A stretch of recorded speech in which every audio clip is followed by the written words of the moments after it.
in order to always learn industriously and to enlighten each other by means of discussion and to strive vigorously to promote the progress of business management. A very hearty good afternoon to all the dignitaries and all my dear friends. I am Lakshmi and Srish, along with Garima and Nidhi. We will be your host for the operations panel discussion on supply chain design, harnessing the power of analytics and logistics under the overall theme of relevance and business design, strategizing for the future. With the advent of new tools for data mining, business analytics, and business intelligence, the supply chain is also shifting from traditional to predictive models. This emerging field of supply chain data science has the potential to push supply chains away from merely reactive operations to proactive and ultimately predictive operating models. This will enable decision makers to make real-time decisions rather than backtracing and assist to forethought on both strategy and performance. This is the next booming thing in supply chain business intelligence. We are extremely fortunate to have amongst us renowned people from the industry as panelists for this discussion. May I please request all the dignitaries to take their seats. So let us start by welcoming Ms. Venu Vashista.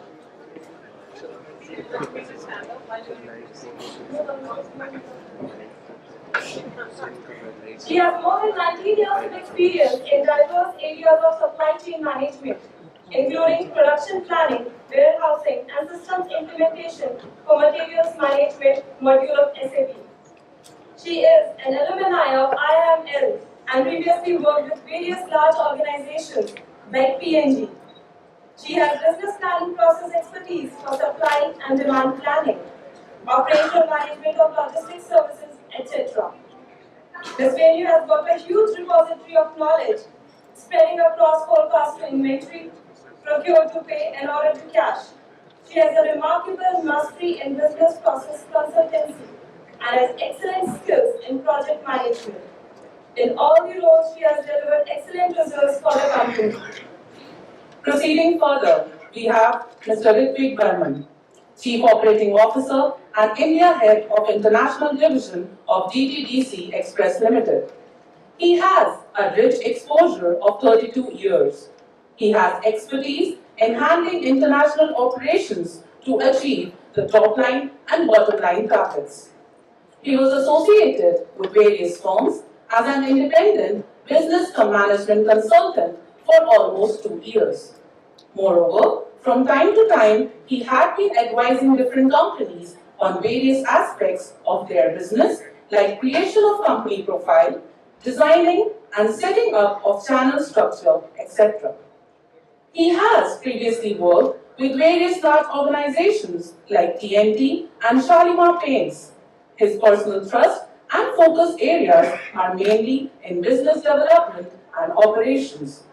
Mr. Ritwik's leadership style and approach has always been able to create a vibrant, energetic, and aligned team of people. Next, we have Mr. Surajit Banerjee. Mr. Surajit Banerjee is the founder CEO of Ostino Enterprises Private Limited at the intersection of healthcare and technology. Prior to his entrepreneurial venture, he led strategy consulting at KPMG, focusing on pharmaceuticals, medical devices, and healthcare. He has also played a key role in various Government of India policy initiatives such as Make in India, Ease of Doing Business, and Drug Approval Process. He has been country head at Eli for multiple affiliates in Asia, along with leading business development and pricing functions for Asian operations. That was preceded by E&Y in strategy and transactions, and Dr. Reddy's corporate finance. With a career spanning 3 continents, Mr. Banerjee has converted to the cause of technology being the salvation of India and ensuring access and better treatment outcomes. He is an avid reader and publisher of thought-provoking content, insights, and health perspectives. Next, we have Mr. Dayanand Tripathi, Mr. Tripathi is working as Head Talent, Rewards and Culture for Ecom Express Private Limited. He comes over with 15 years of experience in human resource in diverse domains. He comes with global certifications on talent management, change management, HR analytics, assessment, and MPTI.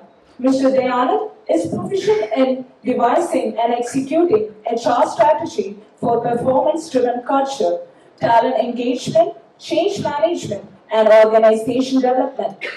He worked previously in the telecom sector with renowned brands like Airtel, Idea, and Telnor. He worked for Telnor Asia headquarters in Thailand and managed integration and subsequently transforming projects within HR domain at Asia level. We would like to hear his views on relevance and design in operations industry from HR perspective. Proceeding further, we have Mr. Siddhartha Mathur. Mr. Mathur has an experience of 19 years and currently he is quality head for Middle East and South Asia region of Hellmann Worldwide Logistics. He began his career with KLM Cargo in the sales and marketing function and later moved on to Virgin Atlantic and United Airlines, where he played an instrumental role in their India startup operations. He has worked with large global logistic organizations such as Bax Global, Excel, and DHL. Here, his responsibilities covered areas of business development, global account management, strategy, implementation for global customers, offering international freight forwarding and contract logistics services across Asia, Pacific, and European regions. He also enjoyed an entrepreneurial stint in supply chain consulting, being the founding director of Logifax. For the past 7 years, he has been with Hellmann Worldwide Logistics and is currently a member of HWL's Global Quality Management team.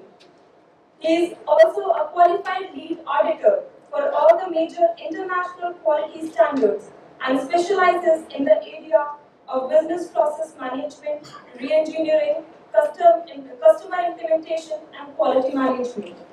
At last but not the least, the moderator for this session will be Professor S.K. Palhan. Professor S.K. Palhan is the founder director of Great Lakes Institute of Management, Gurgaon. He was also the founder director of Sri Sringeri Shraddha Institute of Management.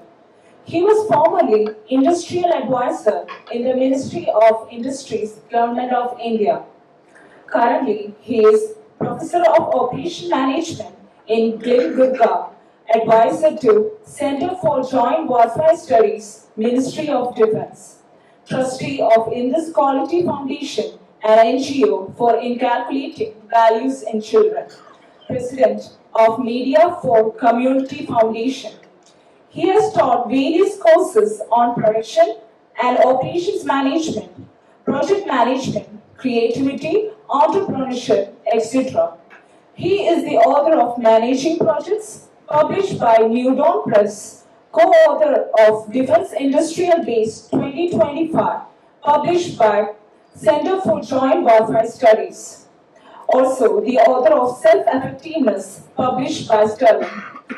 Professor Palhan has conducted more than 250 programs on self-effectiveness and team building in large number of software companies, banks, leading management institutes, scientists of national labs, and judges of Delhi courts. He is also engaged in rural development and computer literacy projects in Chamboli district of Uttarakhand. Professor S.K. Palhan is an electrical engineering graduate from IIT Kharagpur. He did his MBA from FMS Delhi University and enhanced training in industrial management in the Netherlands. A very warm welcome to all of you to the Sapience 2018. May I now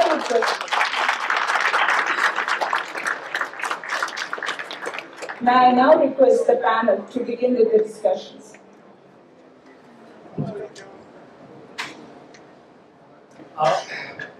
First of all, welcome to the panelists once again on my behalf.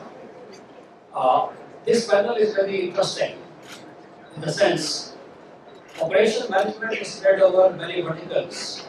So we've got people from pharmaceutical, hardcore logistics, supply chain management, and even the HR aspect which are impacted on these areas. And I think we hope to have a lively discussion in that area.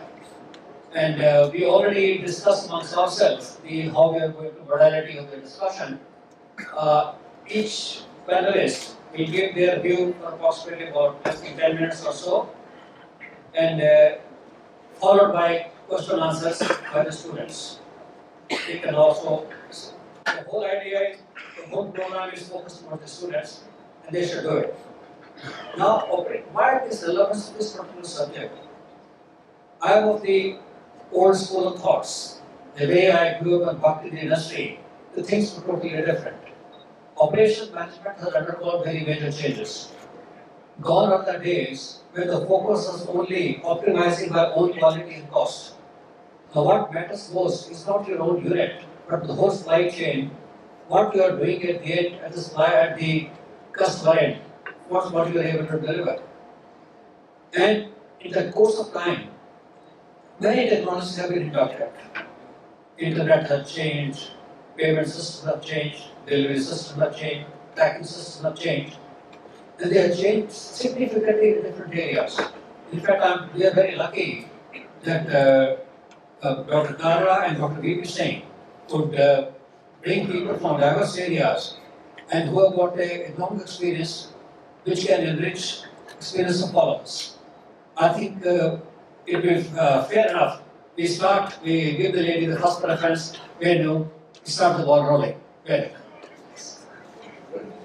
So, I'm Venu and I don't have a presentation. So, I have been with Kohler for the last 5 years now, and before that I worked with Prof. Gamble for the last 15 years. As Professor Palhan said that, there are a lot of changes in IT which is happening, which is impacting the whole supply chain management, and I have seen those changes. So, starting with P&G, I guess all of you would have heard about P&G. P&G was way ahead in its thinking on supply chain, and from the implementation of the S&OP process, be it the tracking of the inventories across the whole value chain, measuring the retail out of stock at the retail outlets, all that connected through the internet. And not that time there was not too much of internet, but getting that data into the main system and then planning basis that data. That's the journey I have done with Procter & Gamble. And when I joined Kohler, actually Kohler was a very, very traditional company.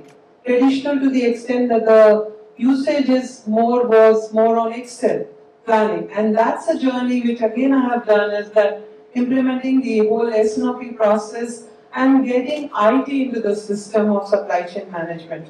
But let me tell you, see, IT can bring in the data. What you do with the data is all dependent on what understanding you have for supply chain management. Like if I look at the journey of supply chain management, the logistics came into existence when World War II happened. And when World War II happened, there was a requirement to move supplies across the whole Europe, and that's when the logistics term came into existence. At that time, it was very inside and out approach, like you knew what you had to send and you would send it. Over the time, and that's where, as with the Industrial Revolution, when the manufacturing whole boom happened, and then that time, it was all focused on manufacturing, and when the boom happened in the automobile sector, it was a full focus on inventory management, as well as, again, the just-in-time inventory. All of you must have heard about just-in-time inventory. Actually, I come from an industry where just-in-time cannot happen. The products which are ceramic products, you can't make it in one day. They have to go through the furnace, they have to settle down. So to make one piece, it takes 16 days. So just-in-time inventory was the initial, at the time when automobile boom was happening. And now Actually, if you will look at over the last, I would say more 10 years or rather 5 years, when the e-commerce boom has happened, it has all become an outside-in approach. Your customer wants the product now, and at that time, the customer is not so much conscious of the brand. And that's where the whole Internet of Things and leveraging the technology comes into existence as to how do we ensure that we give the customer what the customer wants at the at the earliest possible time. And with that outside-in approach came in and the whole concept of demand planning. So just to give you an example, in Kohler, we were doing demand planning using Excel. Now, no longer demand planning can be done basis trends, frankly, because trends means that you control the market. So how you were performing in the past, you can project how you will perform in the future. But with so many companies coming into existence, you cannot depend on trends. You have to take the data, which is where the whole machine learning comes into picture. And there are a lot of companies who are providing that machine learning opportunity. So we are going with one company to integrate our data, integrate the industry data, integrate the economic trends. Let's say real estate market. We are from the real estate market. So real estate market, how it is growing and how much increase will it bring about in the whole demand.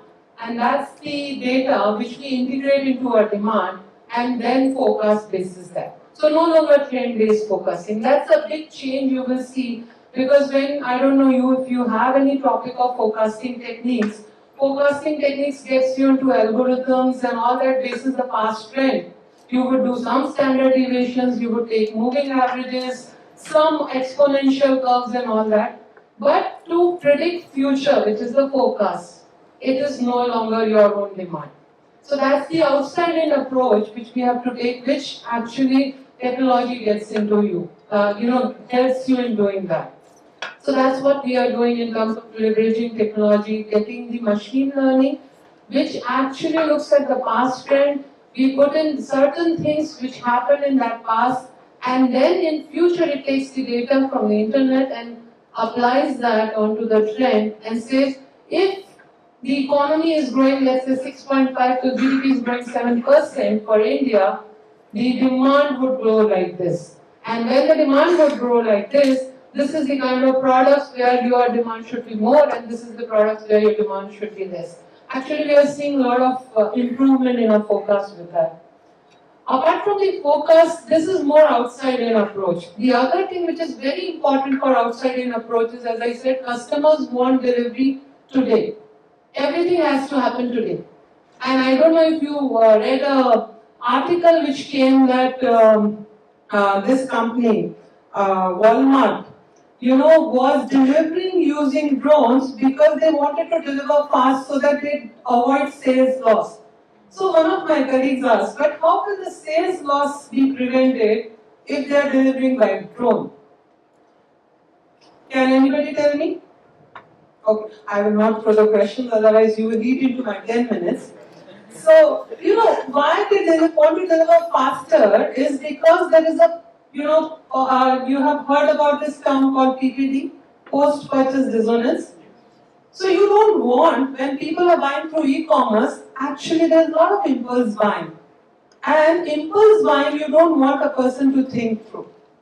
So that's for e-commerce. But take our industry. Our industry, especially if the project is ready for delivery and they want the product. They want the product to be delivered, let's say in the next 7 days, not immediately, not next day, but in the next 7 days, all over the country, anywhere. And that's where it becomes very important that you have the accuracy of the delivery timelines that you can give to the customers. So this post-purchase dissonance, just to complete, if supposing they don't deliver on time, you can easily cancel the order, right? Why? Because the common sense or the sense would prevail and you will say, oh, this was an impulse purchase, I didn't want to buy this, so I will cancel the order. That's why delivery becomes faster. And that's where even for our industry it's become more relevant, delivering on time with accuracy, and with the information, because if the customer doesn't know the product is coming, he has a choice to change. Now, earlier there were lot less industry or companies who was giving the same products. Now, product differentiation is becoming a big issue. So if you will look at over the time, that's the other area where we are working on is the whole information sharing with our customers. And that's where we designed a portal. Now those portals we are looking at connecting with our customer systems so that the data flow is to and both sides. And with that data flow, the information flow is very transparent. Because if the information flow is very transparent, then as a customer you're more comfortable. And that's the leverage we are doing on the whole concept of delivering faster, the whole concept of leveraging technology is to tell where the products are. So it's still rudimentary. It's not Internet of Things or using chatbot or anything. I guess few people will be talking about Internet of Things.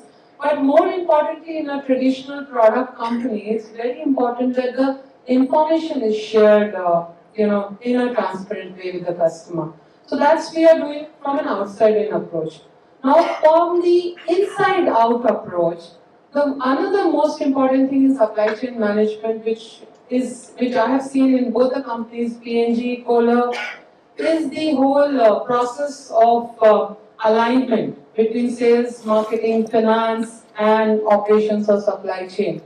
Because if you are not aligned on and I don't know if you have that topic in your course, it's called the whole SNOP process, the IBP process, but that's another process which is, IBP is a very, very nascent process actually. The companies are implementing and now they are leveraging tools, JDA tools or IT tools to get that information between sales, marketing, finance, supply chain in a way, transparent way that the whole company is working towards one numbers. So these are the few things, because for a customer it doesn't matter to him how we are doing demand forecasting. The customer wants the product, then he wants the product. And so from an inside-out approach, the important thing is the whole IBP process, which is called the Integrated Business Planning process, which we are implementing for our company. The other important thing, which it's not related to operations, but it's very interesting, which we are now implementing in our manufacturing plant, is link of VR as well as augmented reality and with the IoT, because we have machines, in terms of which have robotics or which have like robotic arms. And it's very important that somewhere we have a repository of data as to what is this machine doing. And if there is a trigger which can be done before the machine breaks down that you can repair, that really helps in reducing the downtime. And that's where we are leveraging an augmented reality kind of concept where the whole machine is on the whole machine design comes on like a virtual reality, and when you are repairing the machine also, you can immediately go to the part and it will throw up all the information about the part. So when you are replacing the part also, it can tell you the whole batch code of the part and what is the kind of settings in the part, and that helps in doing the changeover very fast. So these are the few things where we are leveraging technology in our company, and for a product company, actually, I feel those are the most important things. That's it from my side. Thank you. Thank you much, Venu. Actually, I'm just a great hand to her. With a wide experience, actually, she has summed up the issues very nicely, and how changes in supply chain management have taken place, and especially the issues in the not where the pipe items are mass produced, but made to order more or less in that area, and how it is affected by the internal things. And I'm very happy that you talked about the predictive forecasting, because many students are, focus on the forecasting depending on the past. Yes. The days are gone. When I teach them, I tell them, we tell you forecasting, but what you do is predicting. Yes. I think you're very happy to touch on that area. And also the important of alignment on the various processes in the whole supply chain management system. I think we have gained a lot with you. Thank you very much. Thank you. Now we start with Mr. Barman. Actually, we've got a very good variety or variety of people to cover up the whole area. Thank you, sir. Yeah, good afternoon, distinguished guests, my fellow panelists, dear students, ladies and gentlemen.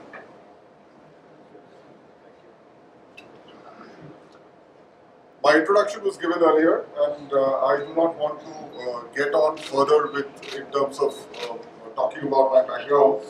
But what is very interesting is that when Professor Kohler, my sir in way back in D.T.D.C, many years back, invited me to be part of this panel for operations management track. So I was wondering that in my 32 years of career, I've never played an operations role. However, in terms of 10 years manufacturing, 22 years in service industry, one word has always come across, whichever industry it is called service experience. Now, this service experience is something which it's like, there's a huge amount of work which goes behind establishing service experience or providing that service experience to your end customers. It's like, when we see, the Asian Games is going on now in Indonesia, some of you are following. Just on last Sunday, we had the mother of all events, the 100-meter dash. Now, the 100-meter sprint, when Usain Bolt does a 9.5-second run, it's only he runs for 9.5 seconds and he's one of the richest guys in the world. But he has been spending, he has been running for about 10,000 kilometers or more to achieve the delivery of 9.5 seconds, for the run of 9.5 seconds. So basically the analogy what I am trying to say is here that the service experience is a very simple phrase, but the kind of process, the kind of execution, the kind of technology which goes behind that, ultimately that creates a differentiator between deliveries done by various organizations or various industries. Now, basically, unlike Venu, I have a small PPT. The reason why I got that PPT is because, many of the thoughts what we want to convey to you all may not come in a very structured manner unless until it is put in a form of a PPT. So, as Professor Palhan has rightly said that we have come from diverse industries. I represent an industry which is called express logistics. And when we say express logistics, it is the activity of delivering, very simply speaking, delivering from point A to point B in a very effective and very productive manner. But the thing is that when we say express, it is the fastest possible way. So since my background is from that industry, and recently I came across a Deloitte paper, a study which has been done by Deloitte on the industry. I thought of sharing a few insights of the industry for you all to get a holistic perspective. Because before we talk about the key drivers, the way ahead, it's very, very important for us to understand the way in which the industry is moving. See, I don't want to get into a lot of facts on that, but the industry, the Indian Express industry is actually a huge business. It's still very low profile, not well known. Some of the institutes, including Great Lakes, is coming up with supply chain, covering the express industry. But it's a 22,000 crore industry with 17,000 crore from the domestic segment. And the domestic segment is basically the transportation, the movement within the country, within India. And about 5,000 plus is from outside India, that is cross-border. The reason why this industry is becoming more and more important is because in India, the growth of MSME, the Make in India and the kind of approach which the government is taking, proliferation of medium and small scale industries, manufacturing facilities at large, technological deployment, with API integration, because technology is playing a huge role with regard to the industry, every industry, including the express industry. Tracking and tracing, visibility, transparency, all these factors put together, it's assuming huge significance. Very simple, the flow of the goods, how it moves from a customer to a local station at the origin of that particular company which is carrying it, to the gateway of that particular company. With air or ground transport, it reaches the destination, wherever it is, and ultimately it reaches the customer, and then the order placement happens. So this is by and large a very simple outline in terms of how the flow happens.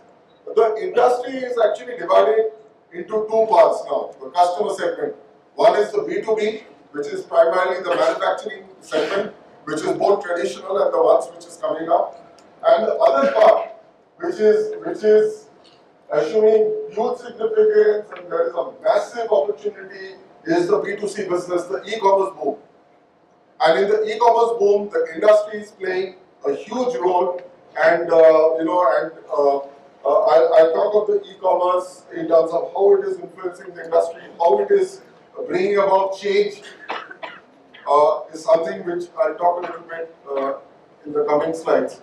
The reason why this industry is becoming more and more important is because of the kind of labor intensive it is, the kind of manpower it deploys, it employs, the kind of taxes, direct and indirect taxes it generates through direct taxation as well as through customs duties and other things.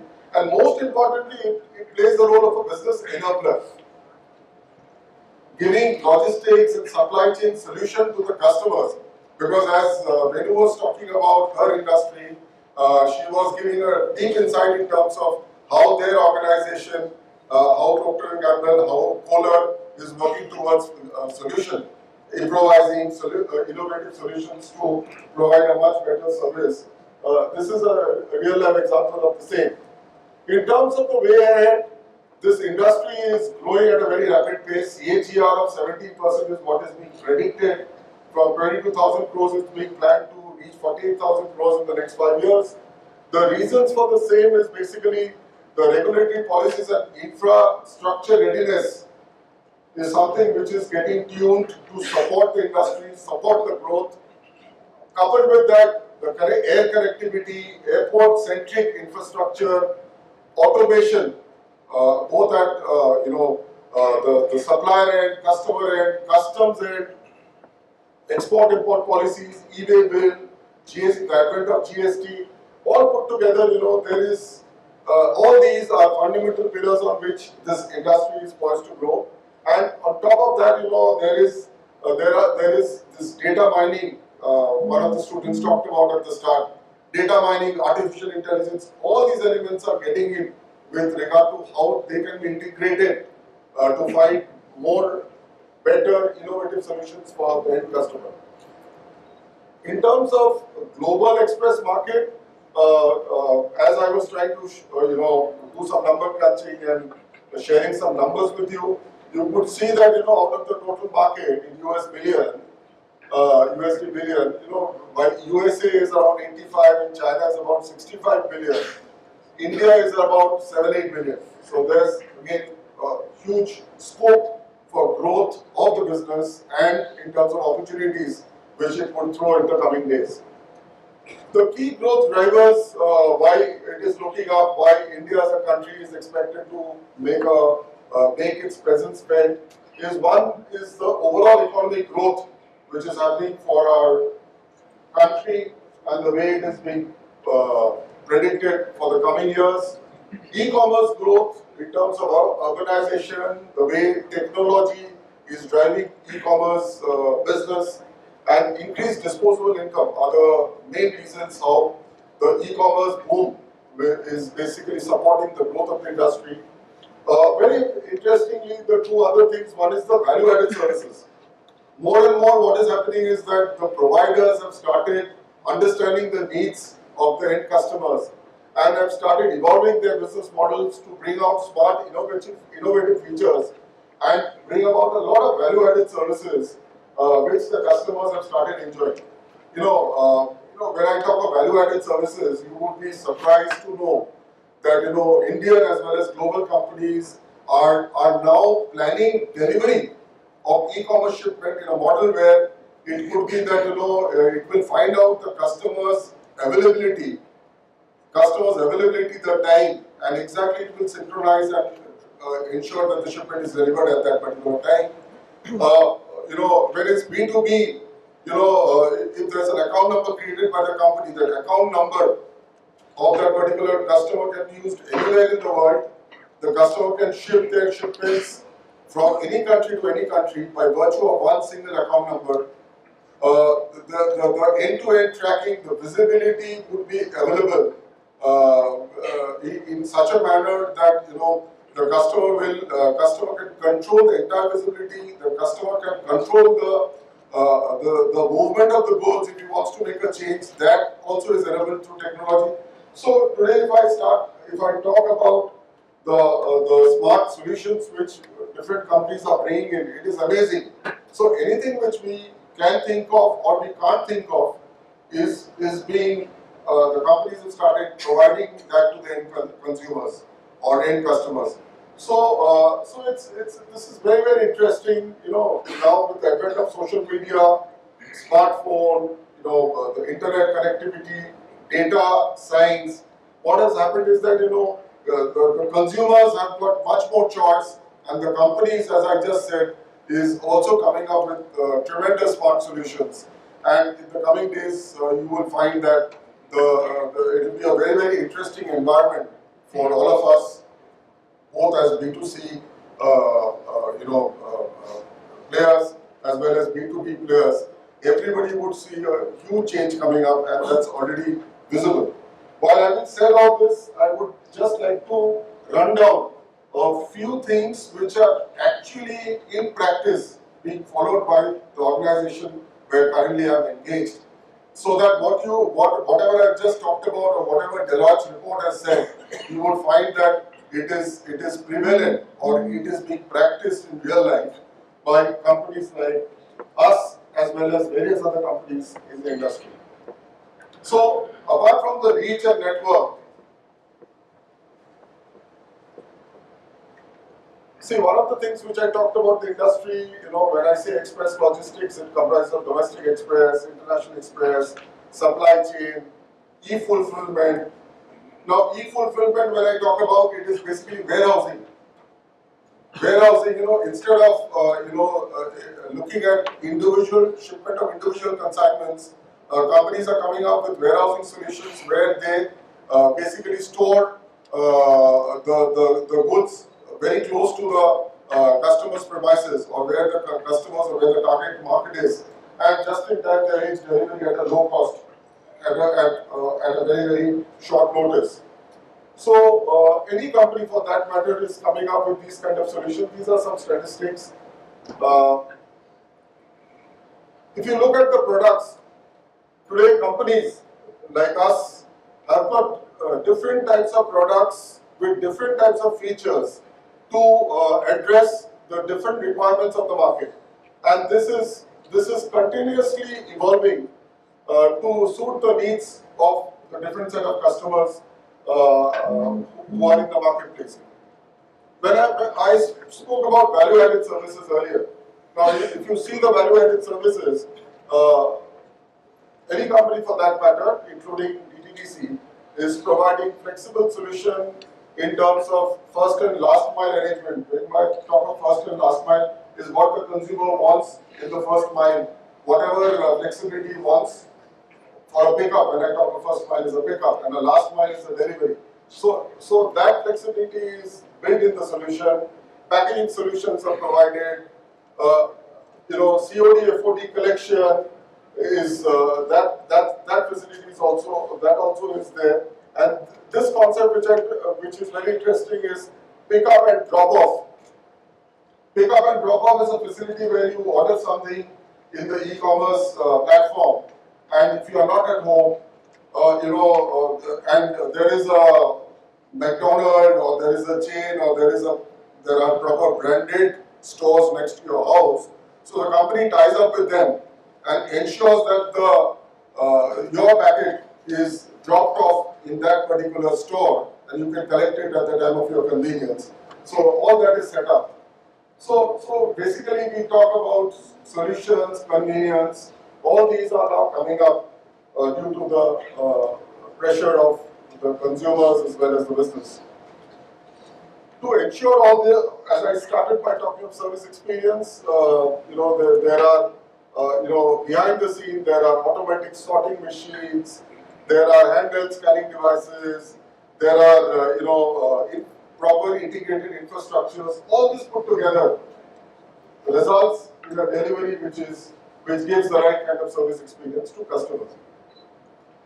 Last but not the least is the technology, the application of technologies in terms of not only the process which is being followed, but also in terms of when it reaches the customer interface.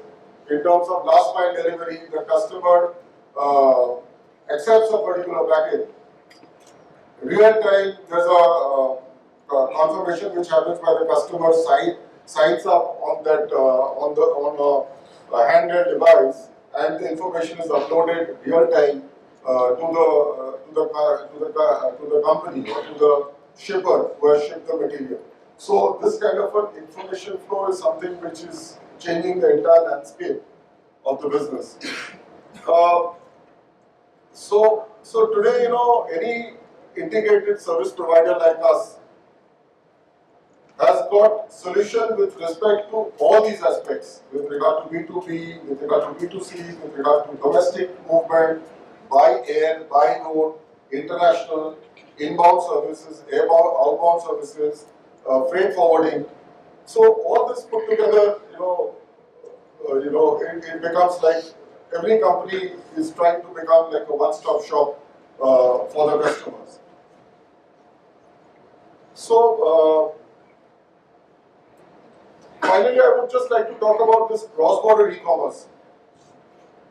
Cross-border e-commerce is again the e-commerce boom which is happening today within India is now going out of the Indian shores, and companies like Amazon, eBay, etc.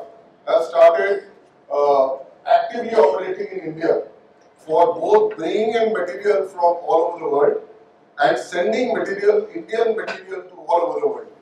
So this is a massive business. We are just at the tip of the iceberg at this point of time in terms of starting the business. These companies are trying to work with service providers so that together the solutions come up.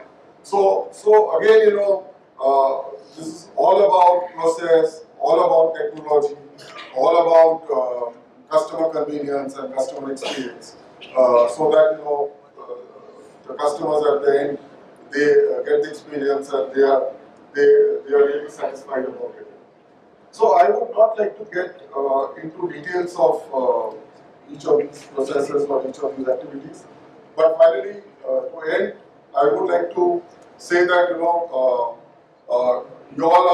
are at this point of time in a real interesting period of change, evolution. As Venu also talked about, that she has seen the evolution happening in front of her own eyes. You all are also in a period at this point of time where the industry is going through a change and evolution. There's a huge amount of change coming up from a process side, from a technology side, from a solution side. So whosoever is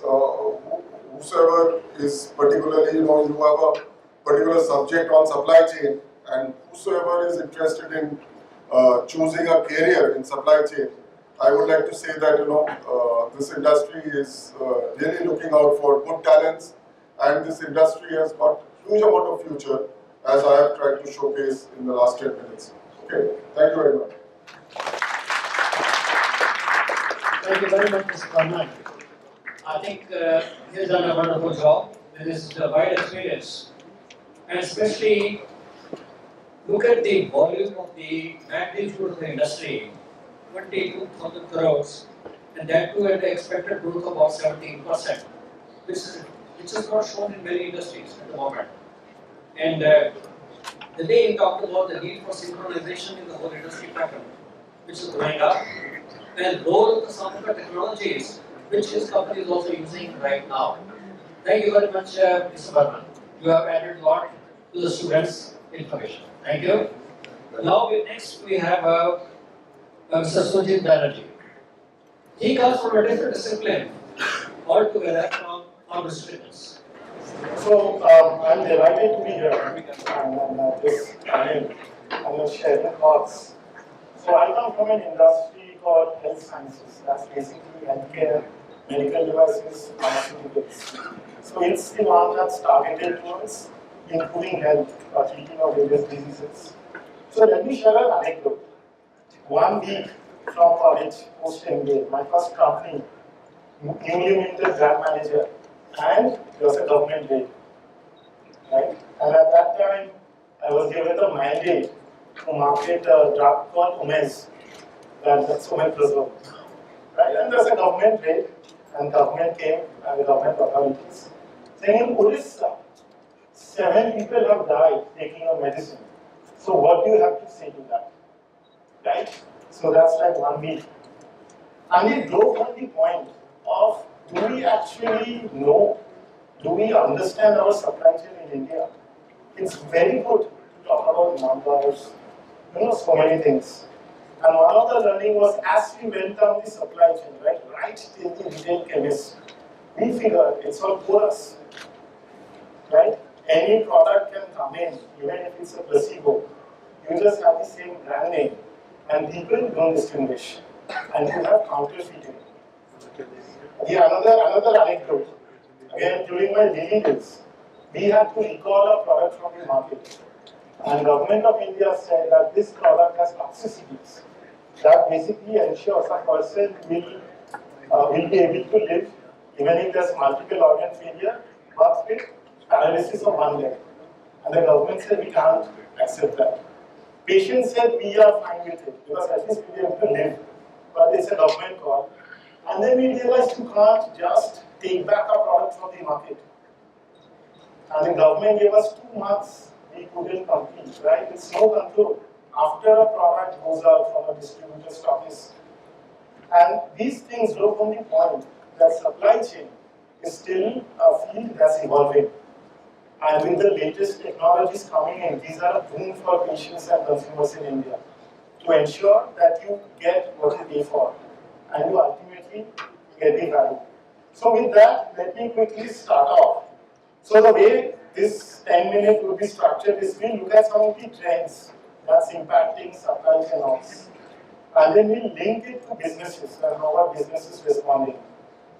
And with different consequences. So the first trend, 2015 was the first year wherein more number of people died due to chronic diseases in India. That's cardiology, diabetes, cancer, right? It's not talked about. But Narendra Modi keeps on harping it in ministry meetings. How do we edit our public health infrastructure from an infection, malnutrition, acute care to a chronic care? 2015. What it means for companies and organizations is that with more chronic care, you have more cold chain. For example, you have more diabetes. In diabetes, typically 4%, 5% were on insulin, and it's 10%.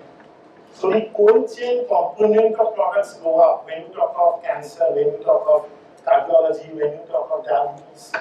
Number 2, the susceptibility of products to disintegrate go up. So the time, temperature range, pressure range, moisture range narrows down. So you need more isolated systems, be those bags that distributor chemists carry, to ensure a product efficacy is maintained. So that was the first year that happened. Second trend, in India, 65 crores of people are funded by government. If you look at Northeast India, J&K, If you look at institutions, armed forces, different railways, ASI, CPHS, it goes on.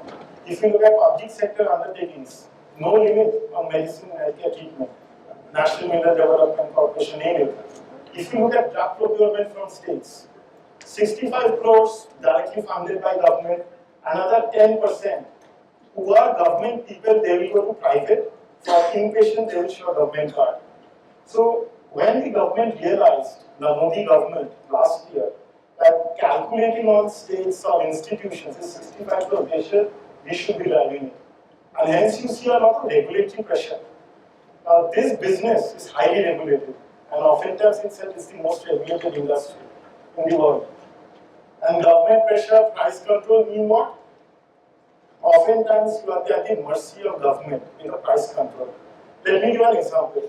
If government says price of closing should not be expensive than a cup of tea, it should be less than 5 rupees, let's say. So companies will be forced to find out novel ways of delivering their products, still make money. Let's take an example. Novartis, right? You all know Novartis?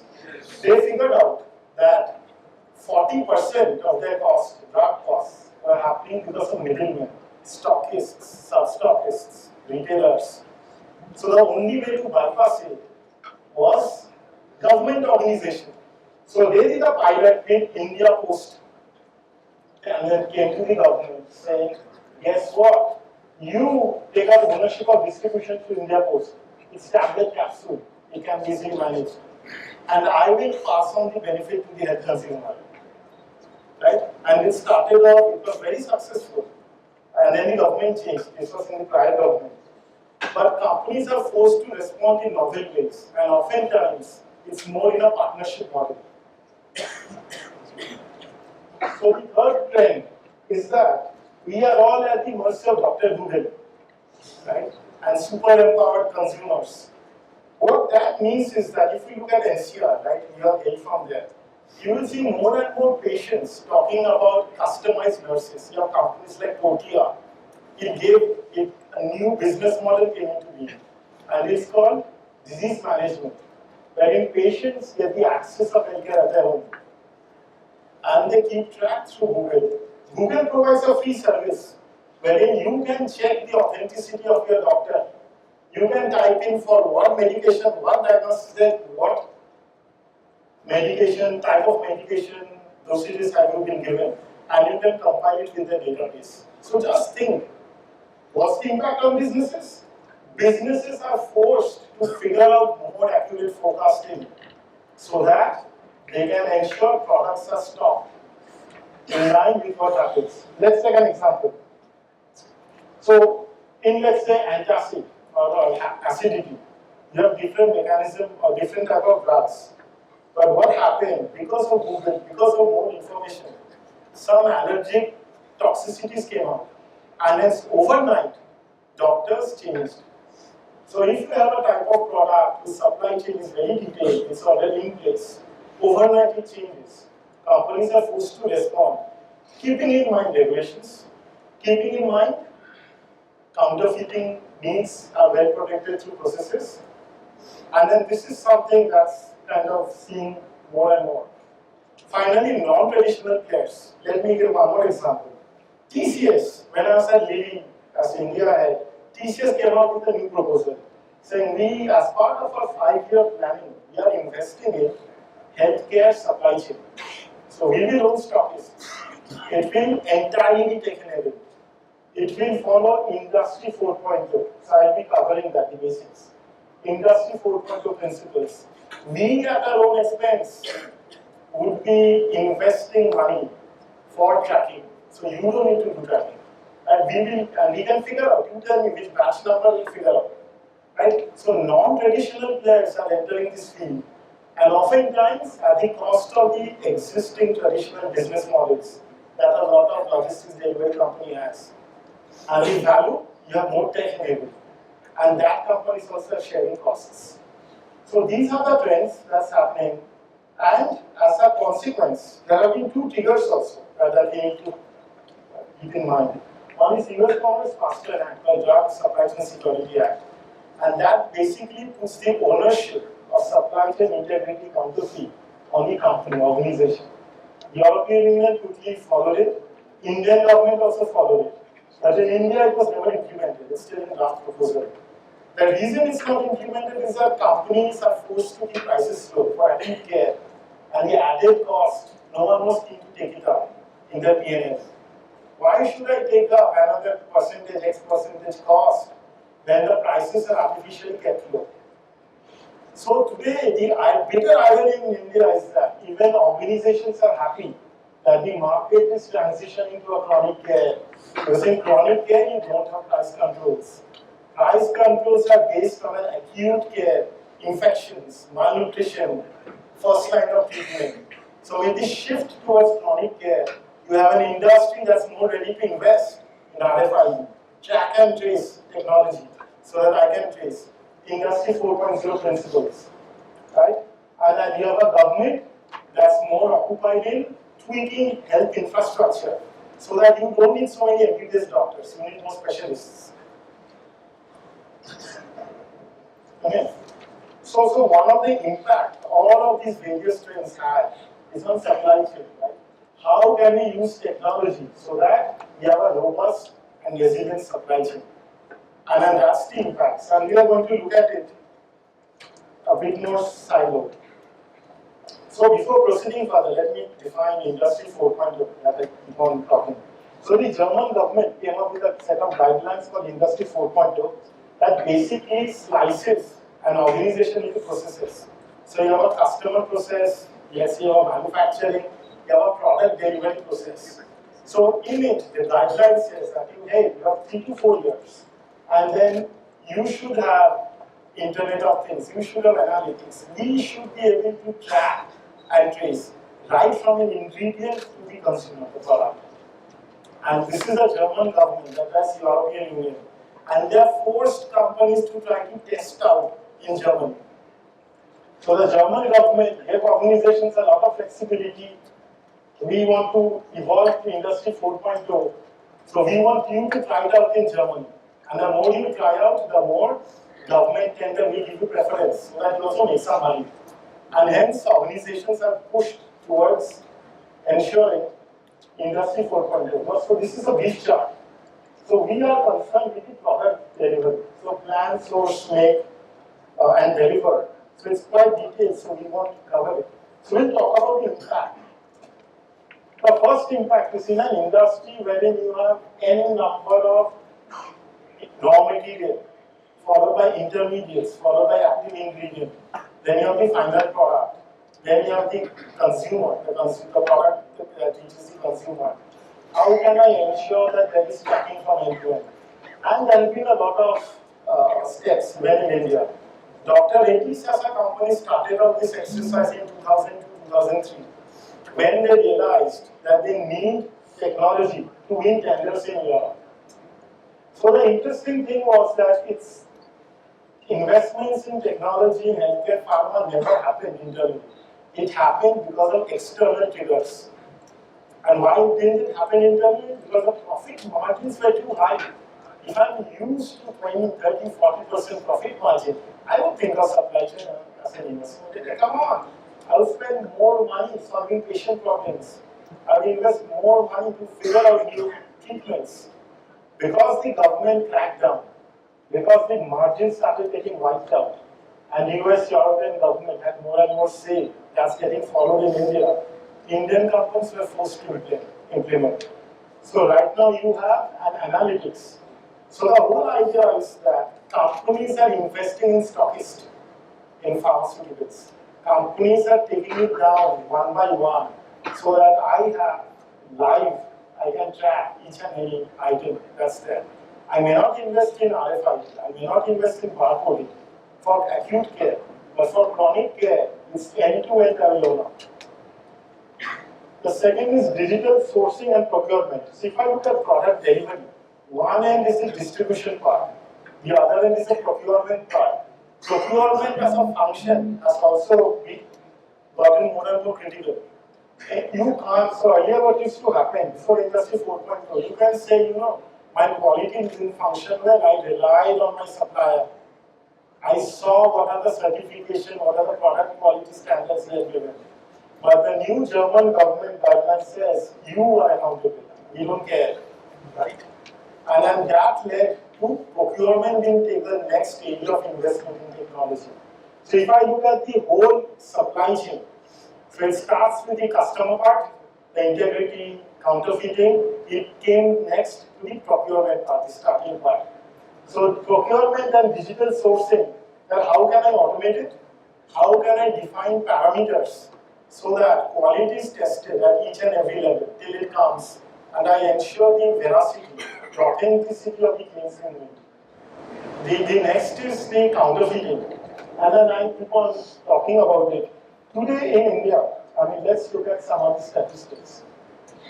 Still 10 to 11% of people fall prey and then meet and this rise slowly because of placebo effect. They call it placebo effect, but the intention is different because they take shock in place of medicines. And there have been n number of cases, diagnostics, and no one knows how to solve it. So there have been some radical proposals. But let me outline the problem to you. Each company we know, like the distribution chain, how it happens. You have CFAs, clearing forwarding agents. They maintain the warehouses. You have stockists, maybe some stockists. And then you have a wide fragmented retailer chain. Half of them, they don't even have computers. Half of them don't know the difference between what's an RFID or what are the basic things. So how do you control quality? And how do you ensure that there's integrity? So Government of India has come up with one more guideline, again proposal stage, saying the penalties would be very severe for a retailer guy. But a retailer guy, if he is not educated, what penalty can you impose? Right? So this is a big gap, and technology still needs to fulfill this. And if you combine it with the price controls, right, and no one will incur a loss on a product. So for acute care, it's still a bottomless pit. For chronic care, wherein a person may not get access to a product in rural area, but in the cities and towns, where you have cold chain, where you have investments, when there's a profit, you can see much more investments and much more seamless. So we have a success story, that's chronic care. We have a failure story, if I may put it, that's on the acute care. And if you overlay this with the trend in diseases, it's a vast opportunity that's there for the taking. And hence you see more and more tech companies starting to play a proactive role with cost-effective solutions. Okay, so that was it. And I hopefully I have not lost my 10 minutes. Thank you very much.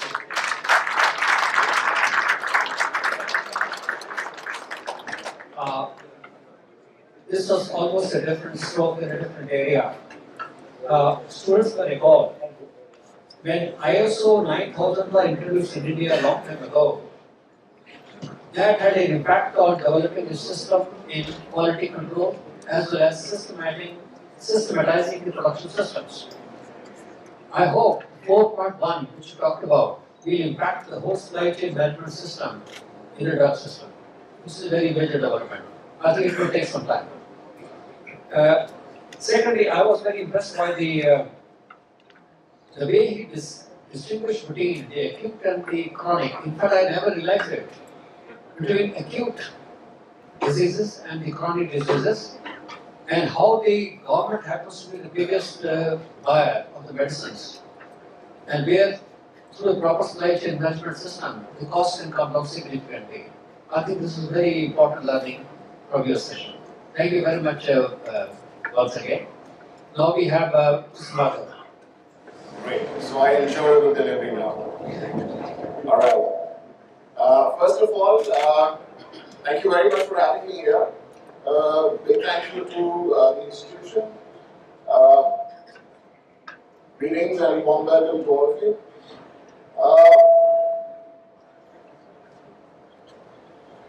To keep your words, I'll try and make it lively. Right? Most welcome. Yeah. So, I want every one of you just get up, shake yourself, and sit down. Right now. Right now. Now. Shake yourself. Shake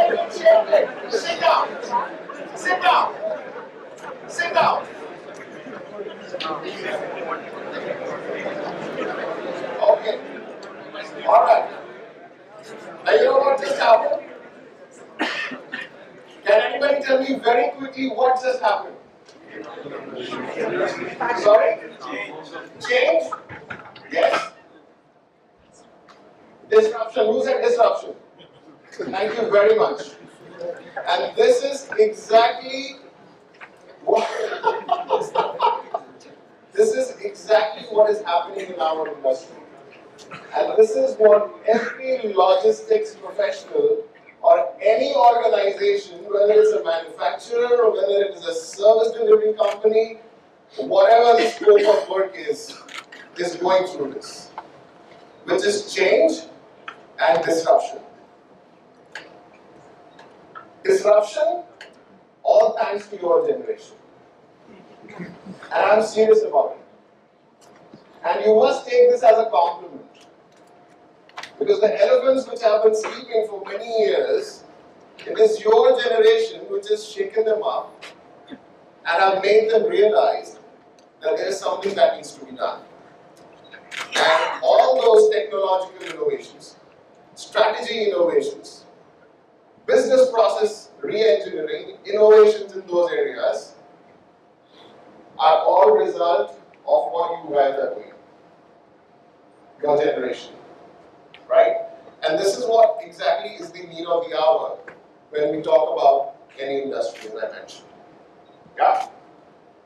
So what are the kind of disruptions that happen? Let me give you the difference of what I, as a young and an entry person, about 18, 19 years, saw the industry and what it is now is a stark difference. I used to attend seminars and participate as an audience, like all of you. And the numbers and figures that we used to talk about, I remember this talk which I was giving in one of the universities, I'll say 8 years back. We were talking about numbers like the world logistics and supply chain industry is of the size of $3 trillion US. 8 years back. You know what it is now? How much? It's 4. So in 8 years, the change or the difference or the growth that I see from 3 to 4 is actually exponential. You agree? Right? Okay. To support this, a few very interesting things. How many of you are using internet today? It's a stupid question. Right? But the correct question is, how many of you get irritated if the screen doesn't pop in the next 4 seconds? Great. You don't, that's alright. Okay. How many of you get irritated when any organization puts you on to an IVR system? Dial 1 if you want to know your balance. Dial 2 if you don't want to know your balance. Yeah? The bigger question that organizations should actually ask themselves today is that, do we also fall in that category of not delivering in a certain way or the expected way that the customers lead to such bad experiences or the not liked experiences? Correct? Moving forward. Earlier, supply chain was a linear activity. My discussion with all of you is going to be in fragments. And then after that, we'll put together the story. Alright? So the supply chain used to be a linear activity. Starting from the supplier, ending to the end user. Any industry, any company. Whether it is manufacturing or whether it is service. Right? What is the difference now? Very quickly. I just have 10 minutes. It starts from the user. Sorry, it starts from the user. Okay, alright. Well, you are now talking about pull and push. I don't want to get into that, but a larger picture. But you are right. Excellent. Reverse logistics is just one part of it. You know what is happening is that it has become a circle. So it's a circular activity. So what happens in a circular activity? Everything gets into a spin. Even the raw materials that you use in today's time to make a product, you would like to bring that product back in and use it as raw materials again. Why is that? Efficient utilization. Absolutely. There are a lot of reasons for it. Thank you. Sustainability is a very big one. Sustainability is a very big one. Right? So next fragment of my discussion is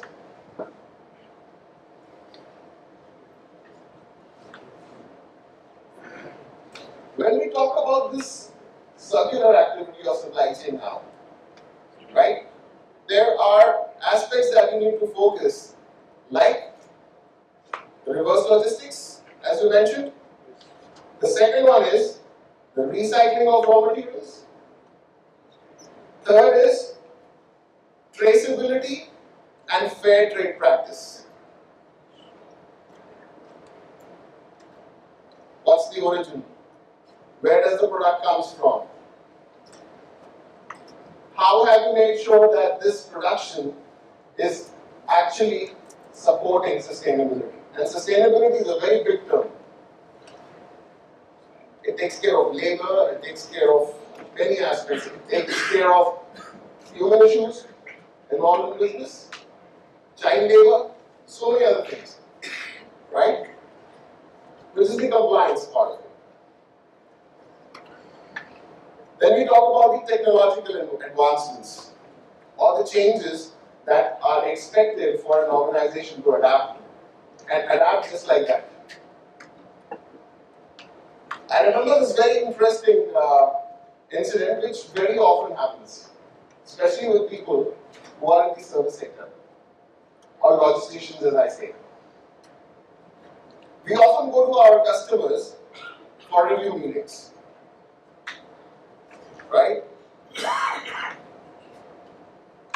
And in those meetings, what happens? Performance analysis. There's a performance matrix in front of us. That this is how you perform in the Siddhartha Mathur. Out of 10 shipments, 8 got delayed and 2 were on time. There have been incidents like that. In some meetings, it's like, out of 10 shipments, 10 of them were before time. Now this also depends on the customer whether he wants to give you a brownie for it or wants to put a negative for it. Because even if something arrives much early, it's also not a good thing to happen.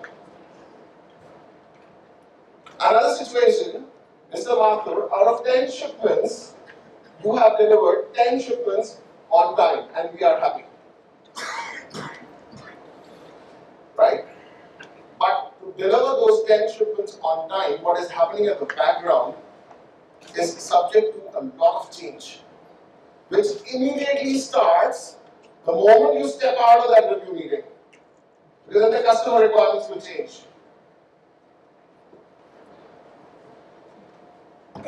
And this change comes in from various factors.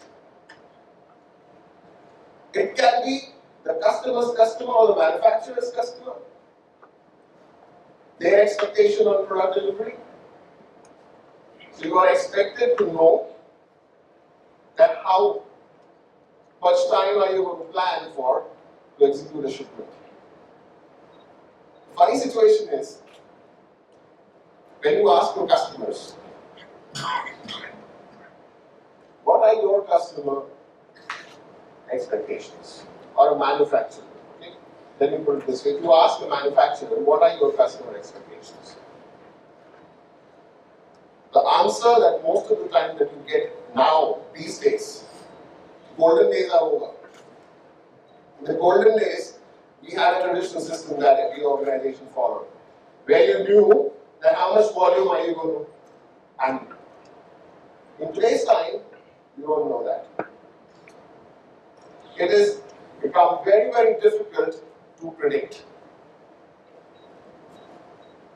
Because the end customers change their perception or they change on their choice given the variety of products which they have been exposed to. Mobile phones, anything which has got to do with technology. Even ceramics products for that matter. I mean, you see the number of organizations who have entered into this game, and maybe you'll be able to support me on this. You know, the design of a bathtub. The organization may sell just 500 pieces, and the 501st piece probably will be of a different design. Only because the feedback which was received basis the usage of this product made the organization do that because they want to make sure they are in the market space. Information plays key. How to handle information is where technology comes in. So you talk about machine learning, you talk about IoT. I'm not going to discuss all these topics in detail with you guys because you guys are already experts in it. You guys are studying this. But how do we use these technologies is something that I want to talk to you guys about very quickly. Have you all time? That's what another thing that happens in those decisions.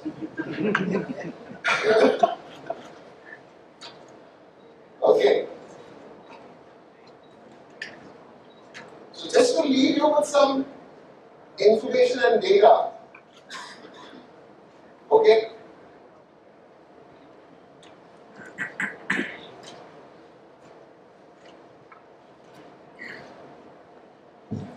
Talking of automation. Do you know what automation is? I'm going to talk about technologies now and their use in our business. Automation. What is automation? Anything which you automate, right?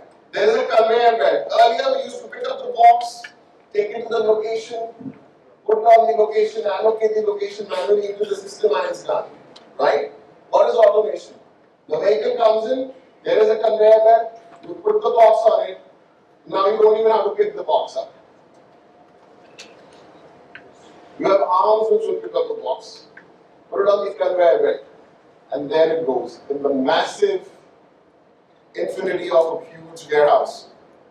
And it is put onto that location where that particular barcode or the product identification code has already been entered, given the prediction of what the customer wants. In the next 7 days, it goes and puts it to that particular location. Consolidation happens, it is taken off, repalletized, shipped out in 3 days. Automation. Right? The second is robotics. So what is robotics?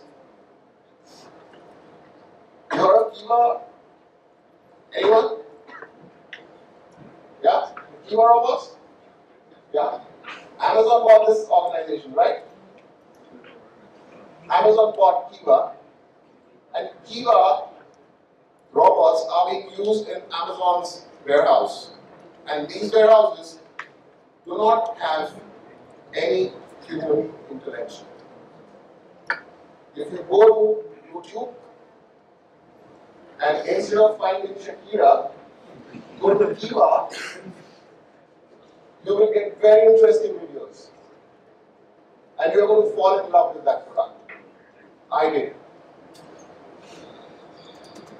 Right? Now you know the impact of using this robot. What happened in Amazon? Let me read this out to you.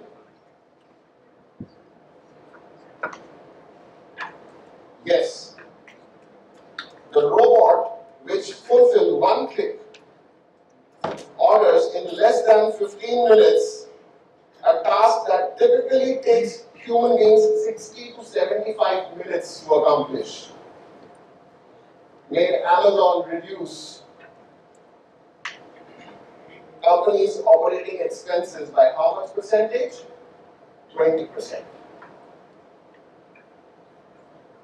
These are the kind of disruptions which are happening in the industry. And Kiva is not something that has happened in the present. Kiva happened 5 years back. So we are still ahead of that technology now. Right? But this was one of the base examples that we did on robotics. Wearable technology that you can wear. Right? Like I put on a jacket or I put on a watch. Right? DHL is one of the leading organizations in the logistics scope, and probably the biggest ones. I got to know of this technology 8 years back when I was working for DHL and I was based in Prague in the global business services, which was part of the innovations center. And I couldn't believe that this is what logistics is. Believe me. Because that was something like living Star Trek yourself. People putting on gadgets which has screens. They don't have to do taking a manual sheet, ticking on, checking box for pickup operations. The watch tells them what location they need to go to. So it's not a small watch. It's a big thing which they wear on their arm, right? Probably size of half the size of a tablet, maybe a little bigger than the mobile phones. Yeah? You go to the location, you put what is the delivery number or the bill of material that needs to be put in place, and the system will tell you where to pick it up from, how many units. You don't even have to ask the system how many units, because the moment you have done this action twice from a particular location of picking up 2 boxes, the system tells you green, move on to the next item. Lying on aisle number so and so, location number so and so. How interesting is that? This was an innovation which happened 8 years back and is now rolled out as a very successful project. Few of their German warehouses are already doing this. But this is old news. What's the new news? Anyone? What's the latest that's happening? Huh? Just now, drones got regulated. Sorry? Drones got regulated in India. Drones got regulated in India. The first drone which operated was for delivering medicines in Africa, which UPS did.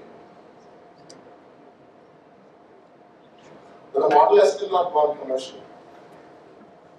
There are still a lot of security issues related to operations of drones in particular, especially in the United States. You know how treated out the country is when it comes to security. Another interesting one is IoT. Let me read this to you. A report by Cisco estimates that by 2020, more than 50 billion objects will be connected to the internet, presenting a $1.9 trillion opportunity for the logistics industry, only for the logistics industry, which is a stark comparison to the mere 5 billion objects which are currently connected. So IoT is not a concept, it is actually happening. So if you already have 5 billion gadgets connected, operations are happening, right? With this, 10 minutes are over. But I would like to talk about one very interesting thing, if you allow me. I'll just not take more than 2 or 3 minutes. Because I just wanted to see that if I have not missed out anything from my survival notes.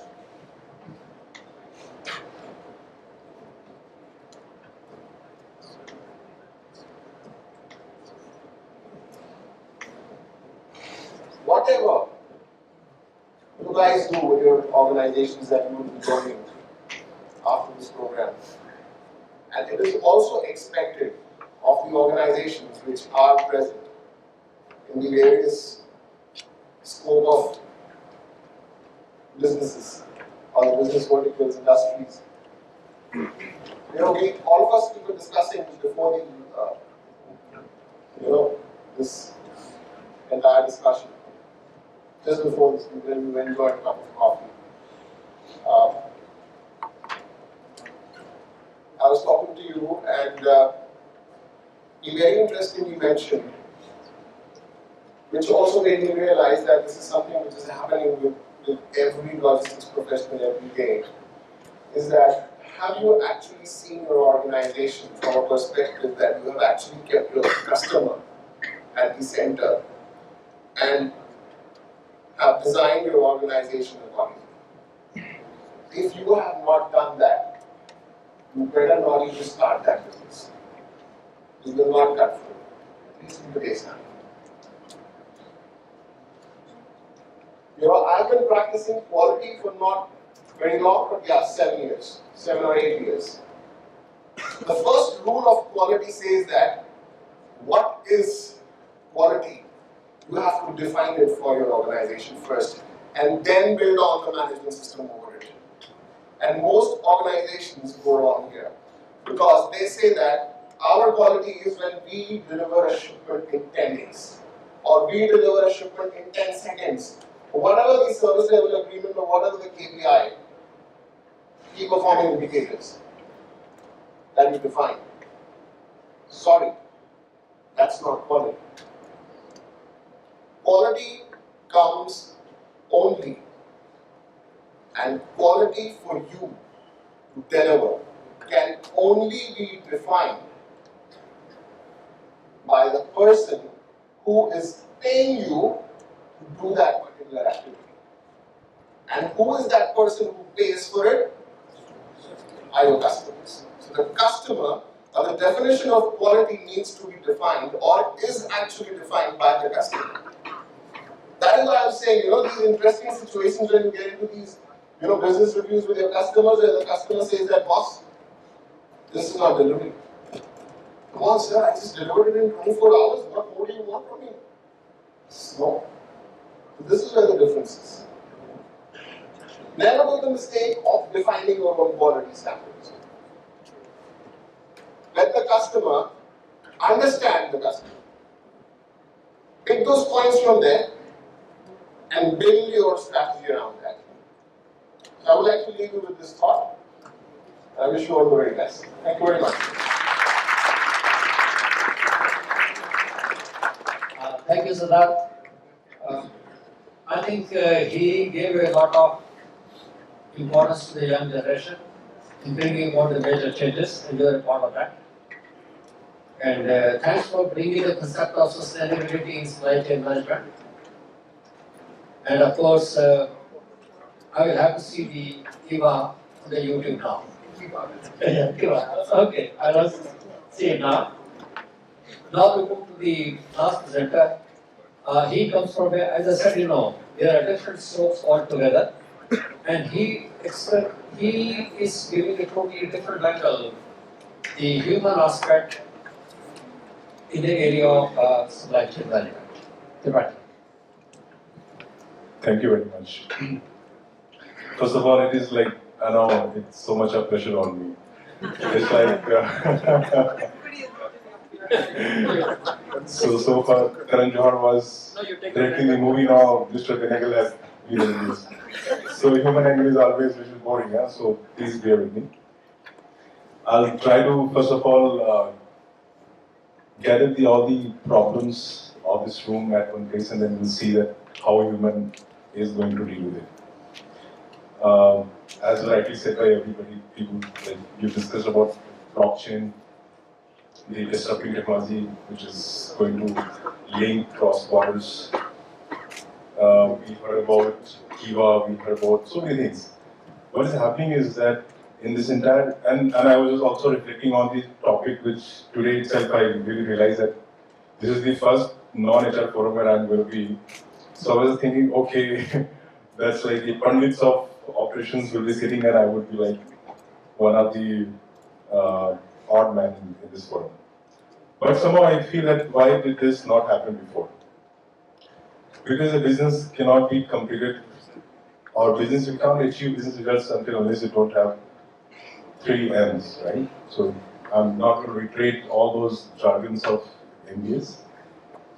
Only trying to reflect on this that e-commerce and data analytics, these are the 2 things which are like, I would say, it is like a chicken and egg story.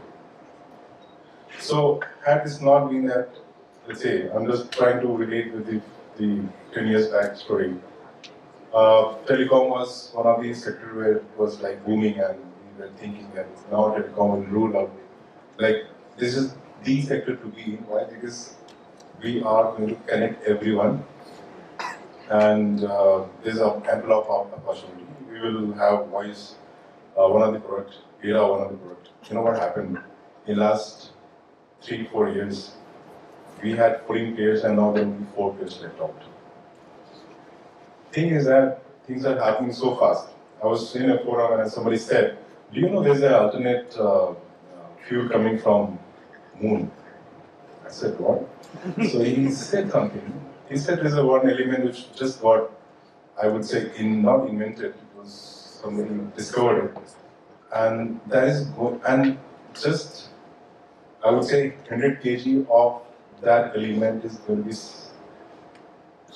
that will be sufficing the entire need of this planet. Imagine. I was like, no way, this cannot happen. What will happen to NTPC or NTPC? This is going to be like, totally like, and now this is, so now I'm just trying to relate what the diversity we had in this panel. So each and everything, maybe some of you would be finding a topic to our data analytics and e-commerce. I'm talking, guys, that is the only crux. When we talk about data, data is everywhere. All gentlemen and ladies, they spoke about some data points. How do you use this data in your business? That is the crux. So when we go for the talent hunt, I would say talent hunt, why? When I joined this industry, then I realized that, oh my God, nobody wants to be in this industry. Why? Because, you talk about any, top-notch institute and you just throw one survey and you just ask, would you like to join an Indian e-commerce logistic company or would you like to join a Google or Facebook or what? Nobody will say, I'm telling you. The person will say the other way, I'm sure the person needs to go to doctors. Considering today's scenario, right? So, the biggest challenge comes in the operations of e-commerce is that 60%, I would say, 60% processes which are there in e-commerce industry, they are in the last mile delivery part. How do you ensure that your product is being shipped from one point to the end customer within the time frame, which is the expected time frame? Today morning itself, I was talking to one of my, I was mentioning to someone here, that I was talking to one of my industry friends. She is head of customer services for one of the big whom we deal with. And she was just kind of confessing this. You know what? I said, what happened? That we made a blunder this time. We did not anticipate the sale which we did. And now we are refunding our money. At least 1.5 crore rupees every day, the refund is being processed. Imagine the failure of operations. Why do I say so? The person who would have designed the rest of the products would have gone on the commercial side beautifully. One of the most engaging display, would have been given to that site. So many people would have worked on that website. But what happened? The background operation they did not anticipate. When I say anticipate, the analytics team did not give or did not account for that from where this trend is going to be. So let's say, so I was just, so in my family, I have one younger brother, he just passed out MBA, and then I was talking to him. So he works for a banking company. So I was asking him that, okay, in one of the states where he is, do you know what is the your rainfall happening and what is the ratio between the lending and debt? I said, what? Here you was asking such a silly question. What is this? I said, come on, you need. So now data is coming everywhere. Today in this room, I can see that today if I have to really see if I ask you, how many people are really happy with the e-commerce, let's say, end mile delivery services? Do you really see your, how many people are very happy? Just raise your hands. Let me ask you a question. Very happy, very happy, very happy. Just mere 2% people are happy, that's it. Okay? How many people are in this room that think that the e-commerce will one day will take a pause and something else will come up? Oh. Actually, the same question was asked around 10 years back when retail industry was booming. So everybody, Walmart and Reliance Retail and so there were not retail products were selling, and then they were asked, do you think e-commerce retail sector will sometimes take a pause and then e-commerce will take over? This similar experience was there, right? And the thing, so what I'm trying to tell you is that e-commerce is again will take it a new turn. Today what we see is that what we wear and what we eat is coming through e-commerce. No, it is just, I would say, it's so when I ask this question to few of my interns, so what else we can, so to imagine this now, I got in touch with some of the architectural, I would say, interns. And we have got, my CEO got a little different idea about hiring. He said, don't hire from the same industry. I want to hire from a very different industry. So we have got some architecture people also. We got some people who are from the production management, some people from different industry. One says that, so can we sometimes hope to ship a house which is already built? I said, this is something which is, how can you say so? Well, the thing is that if you have everything, and we have people sitting from that industry also here, if you have everything available online, what it goes like you just, so there are some companies, not in India but in Europe, where you can get a 1 BHK flat which will come to your doorstep. Now, so e-commerce is not about the apparels, by the way. It is about anything which you can translate into a web platform and you can sell it. So who should so I'm now coming to my domain, HR domain, and I'm really happy that I could reach out to this place. Thing is that who should we now first of all engage? So the answer to it was that, answer to this is that when you are, so have you heard of VUCA word? It's a very, lot of reading has happened on VUCA. Everywhere you go, you will hear about VUCA, and there is a one, and I'm sure by now you know what is VUCA is. So, and this entire thing is that I think people, do everybody knows what is VUCA word? Yes. Everybody? And these are digital citizens. We are migrants. And I'm sure these people, and that's what I was thinking that I should be here for my reverse mentoring sometimes. Because what I'm talking about, they would definitely understand, this is going to just happen. So, in the VUCA, the biggest challenge for us is that the clarity of your vision. where should you be after 10 years? You don't know. You really don't know. Because why? Because I told you, a few things coming from moon, something sometimes will come from somewhere else. The model which you created for next 5 years is no more relevant. What do? It happened with Kodak, it happened with Nokia, it happened with I can give you at least 5, 6 more examples. It happened and it will keep on happening. The thing is that is the power of analytics. That if, and today I can be very, very sure about it, if I have to hire somebody for this strategy for my company, I would not go to IIM, I'll come to maybe Great Lake, because you have a content for analytics in India.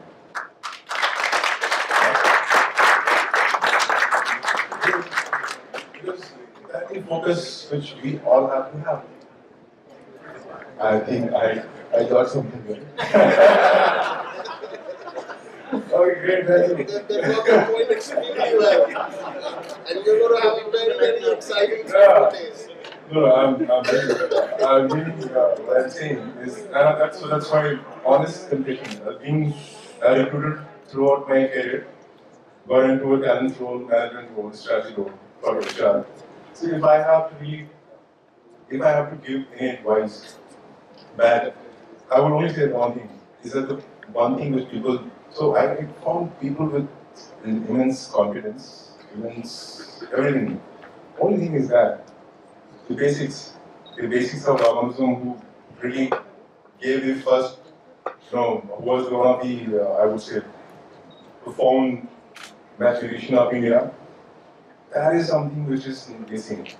People want to be showcased, but they don't know what is behind the scene. So I was also reading one article where we found, now as an individual, I want to see that the delivery which is coming to me, what goes behind it. So, has it been serviced by a child labor, or it's been totally, all the green, or ecosystem has been really compromised when it was getting delivered? Everything is in radar now. Why? So tomorrow, I'm just taking an example of China. China, what happens, China e-commerce sector, you can choose website, restaurant. You can choose a delivery partner also. So it is like here in India as of now, you will have to rely on whatever the service provider or Amazon or Flipkart they are choosing. But in China, you can choose because you are paying for it ultimately.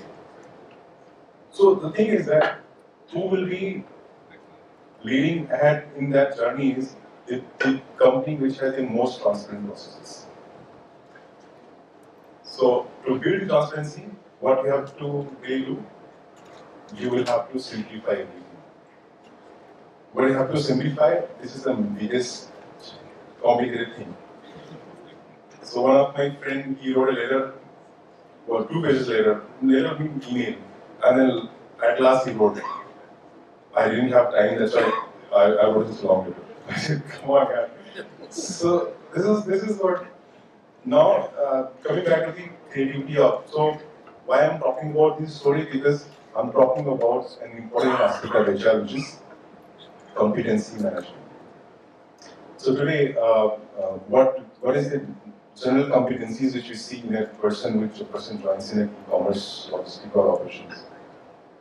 People will say, person should be result-oriented, person should be very high on, let's say, collaboration, interpersonal, influencing. You'll have to now marry your competency framework or competence capability framework with these demands which are coming up in the university. So, as an HR, I would say, if I have to take the lead from whatever my fellow panelists said, I would say these are the reality of the entire, I would say, the industry.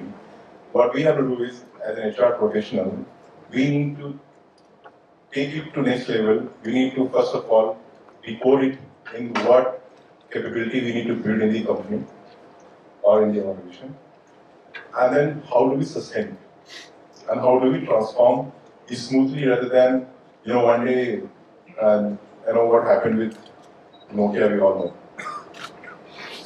Before somebody like Mr. Mathur asks us to stand and to shake up, it's always recommended that we do it on ourselves. Yeah? I'll not take much time because this is a forum to be asked, and I will be joining you, maybe asking some questions, difficult questions to all these analysts. And let's do that. Yeah? Thank you very much. Thank you very much. Thank you very much. He gave a totally different perspective altogether and highlighted the need from the HR point of view, which was really appreciated by all of you. And that's the truth also. This is a growing industry, volumes are very large. And thank you for completing well in time so that we have time for questions. Because earlier panels, questions, students didn't get a chance to ask the questions. Now it's thrown open to the students to ask any questions. Yeah. So actually my question revolves around possibility of fraud. Like just for supply. Hold for a moment.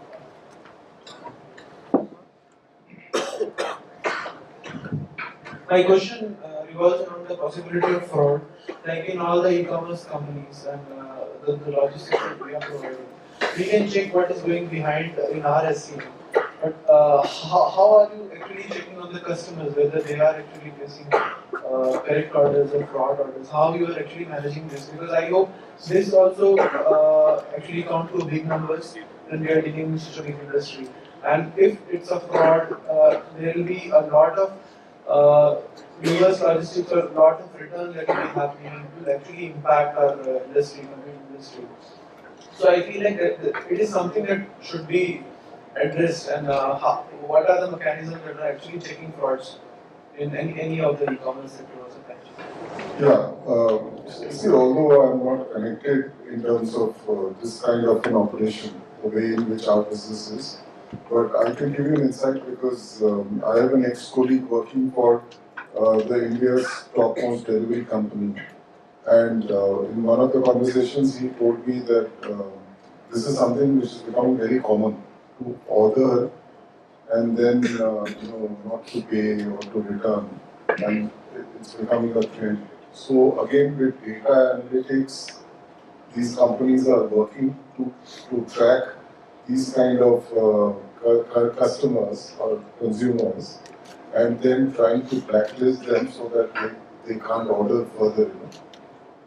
So these are things which is again evolving because these are things which are not planned, and it actually throws things out of gear because what happens is that the e-commerce platform, the service providers face a lot of problems, the delivery service providers, because what happens is that the e-commerce platform, they don't realize the money, and whereas the delivery company had to deliver, and it leads to massive amount of accumulation and other complexities. So this is one way. I'm not an expert to comment. Others can. Yeah. So, not e-commerce, but linked to e-commerce also. If you will look at Uber and Ola, what do they do? There is a rating for a driver, there is a rating for the customer also. So when you are booking ride a car, actually the person, the driver is also getting your rating. Do you know that? So that's how the rating system works. And if you will look at an e-commerce side, or for at least for the companies like us, the traditional companies who are right now not too much on e-commerce, and when we are evaluating our customers, we are seeing a lot of customers are also going on, search online but buy offline. And that's something which is being promoted now by more and more companies, that you can do your consideration online. But when you have to buy, they give you details of the stores from where you can buy, so that the authenticity is, ensured. So that's the thing which we are doing for in our company. So there are 2-3 types of fraud. So the first fraud is people who take advantage of the arbitrage. That means the time lag between transacting something online to the recognition by brand and to the circulation of the details. So there's a time lag that happens. And most of the payment gateways, they give once a week, twice a week maximum, or thrice a week. There will be more than updates to the main e-commerce company. So this time lag, so the smart people, they take advantage of it. And it doesn't get caught immediately. So that's one type of fraud. Second type is that you mentioned, in terms of, the ordering, not buying, and then there's a cost involvement. So typically a lot of companies have lines of defense. So the first lines of defense is processes. Who gets to shout when, for example, and then your warning signals.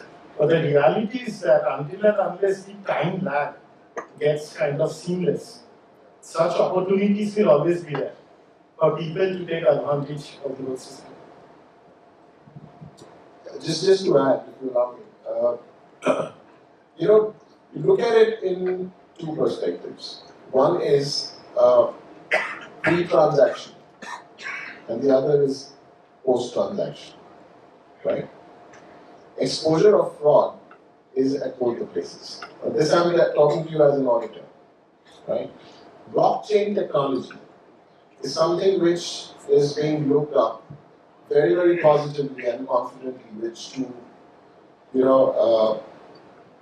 capture this issue and not let it happen.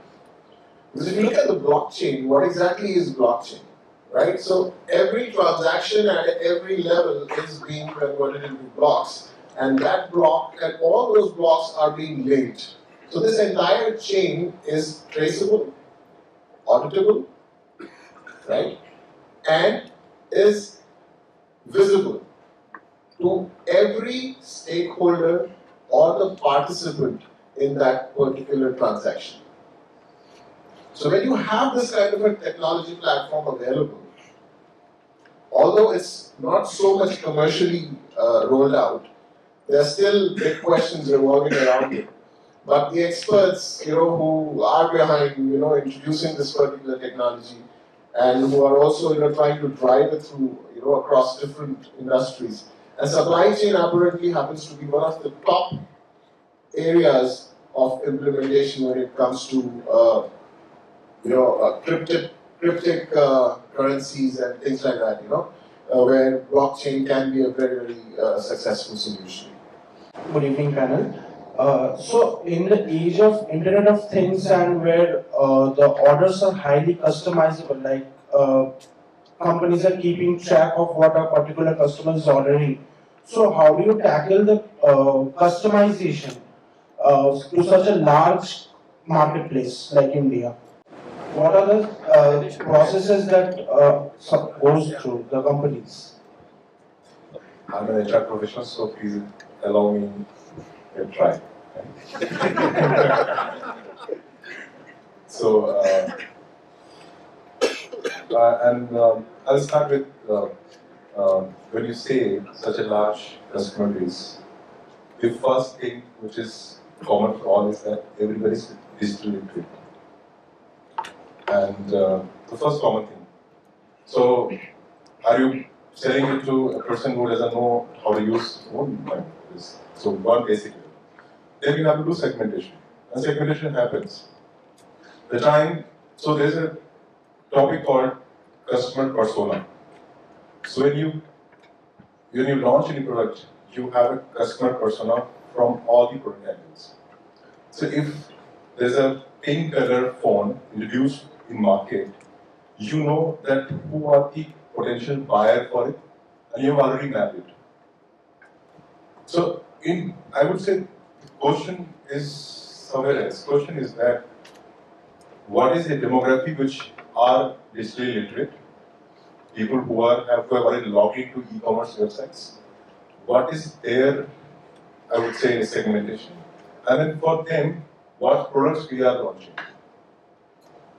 So the problem is answered at the first step itself, because we have created the pink font for the teenage girls who wants to flaunt outside, and then the glitter also on it, butterfly mentioned. So we already know it. Hope it is. Practically looking at, how it is to be taken care of. Again, I'll say, there are two interesting aspects to it. You know what? One is that when you look at customization, it's not just the customer, but it is also the service provider or the manufacturer who is involved in this process of customization, right? Customers are very, very aware these days, let me tell you this. They know who to approach and what for, right? Now, the interesting thing is, I'll take your example of the mobile phones. This is a practical thing which we used to do in Excel PLC when there was this telecom boom. Excel was an organization which was the market leader in contract logistics. Contract logistics, by this I mean, is warehousing and distribution, right? And we were the market leaders then for the telecom industry. Nokia's, Ericsson's, they were all our customers. So, our warehouses, how they were built, was a design in itself, which had value-added services going on inside the warehouse. So the pink and the blue and the cream or the black color is not decided in the factory. It is decided at the warehouse. When there is an order for a pink phone, the basic machine gets a cover of pink color at the back and front, which is done by a logistics person, or the person who has been hired for doing that value-add operation. The packing of that box is also done in the warehouse, not in the manufacturing unit. You see? So it is totally up to an organization to how much can you look at integrating backwards and forward when it comes to delivering customizations. Now this again is not very simple. Just the word customization itself takes an organization to come up to a certain level to cater to this requirement. Right? So any organization today, if you ask them that, okay, yes, we customize solutions, well, you need to definitely question that first and ask the question how. And if the organization has case studies to support that, with their past experiences and all that, which we used to do at that point in time, is what probably will make you the market leader when it comes to addressing issues, I'll not say issues, requirements of customization. One quick thing I just wanted to maybe feed you here. You know what, latest what happened in the US is Amazon has taken permission from regulatory bodies that they are going to use 4D printers and they're going to use those printers in their truck. So you order, they create it, and they just give it to you. So it is a question of customization. It is like you won't create your own. Any more? Yeah, so just 1 minute. So a quick add-on, and I was going to talk about Amazon only. So Amazon does not make money on most of the products it sells, because its strategy is to provide every nth degree of permutation combination. It makes money from its long tail, very niche, highly cost, less demand products, very niche when people are willing to pay a premium. So look at bird collection, ornithography books, cricket books. They make money in this long tail, not the commercial products. And they're fine with it. Because usually they hook on to a customer from start to end for all shopping needs. Right? So it's also a strategy behind it. Yes. Hello, Banerjee. So, first of all, we are really thankful to you for the amount of knowledge that has been shared from your end. So, I have a question which is something related to operations as well as HR. So, what we see in operations, there's a lot of automation happening, starting from transportation, logistics. There's a lot of automation happening. So, is there any chance in future that the rate of employment will go down in operations, like because of the massive amount of automation happening? You better answer this. I think historically, if you look at it, go back about almost 15 years ago, then automation, so-called automation, or the computerization took place in the banking sector. You were too young, but there was a hue and cry all over, everything came to a standstill. The main issue was by introduction of the computerization in banking, the employment would go down. The fact is, it has gone up. That's my view.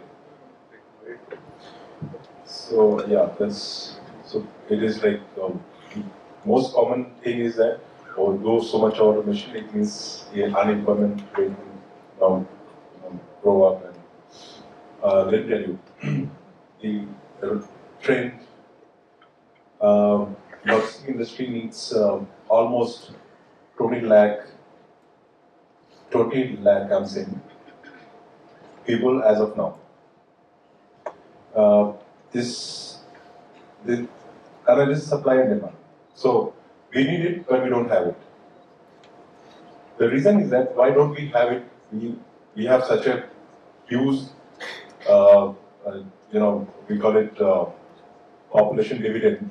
India is one of the fortunate, I would say, country where we have the best dividend in the amount because the number of youths are quite high.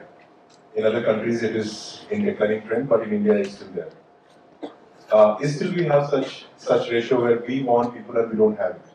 The difference is that so jobs will not go away. The skills needs to be, I would say, generated.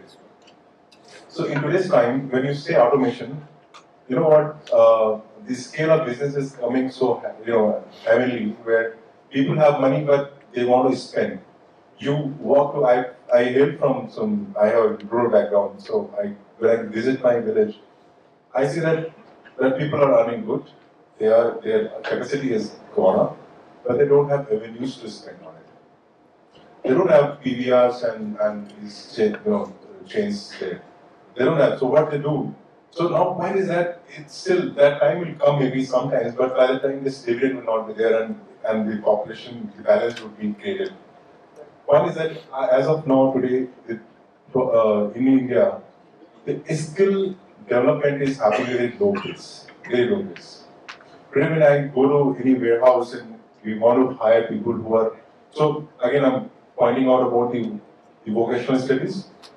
So yesterday I was in a forum and I met one of the senior director of NSDL, and I raised the same question to him that why are we addressing only the need which is like, so it is about reactive. So today healthcare is one of these sectors where all entire focus is going on.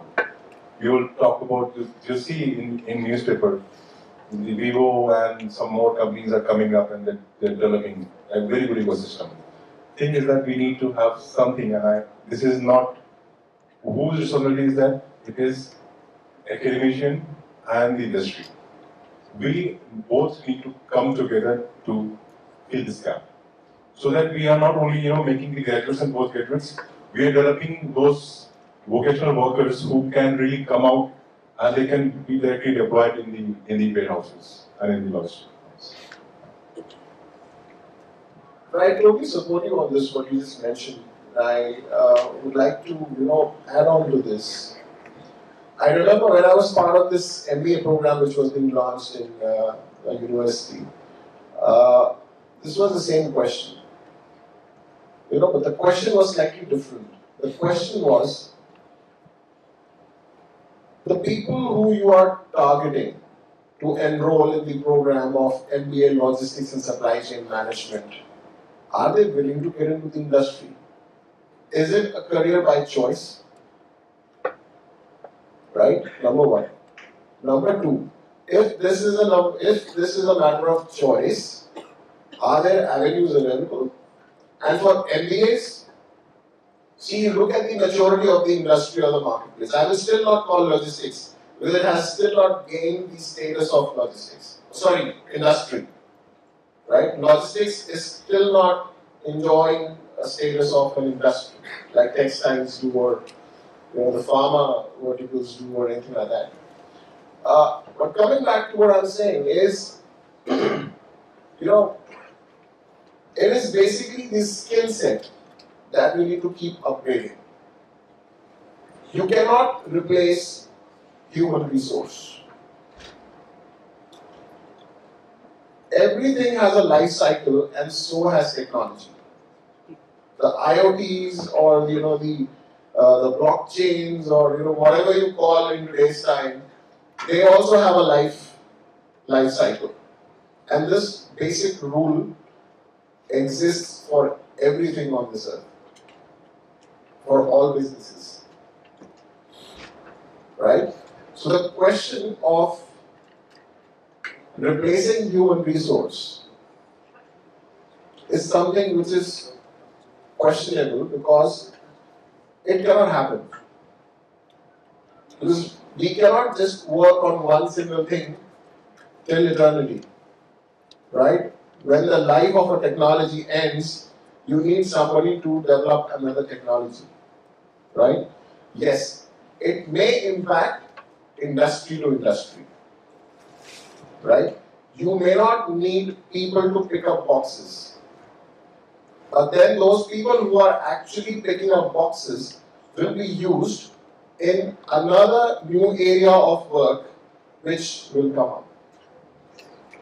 And that only an evolution of an ecosystem shall define. Right? It is very difficult to comment on that, okay, human resource. And as soon as I think most of the companies would be the most profitable companies. Simply bring in technology, move out people, and human resource is the most price that the organization has to when you look at your outflow on the balance, right? Okay, I think the time is highly limited and the weather is getting bad. I really thank all the panel members for the wonderful listening.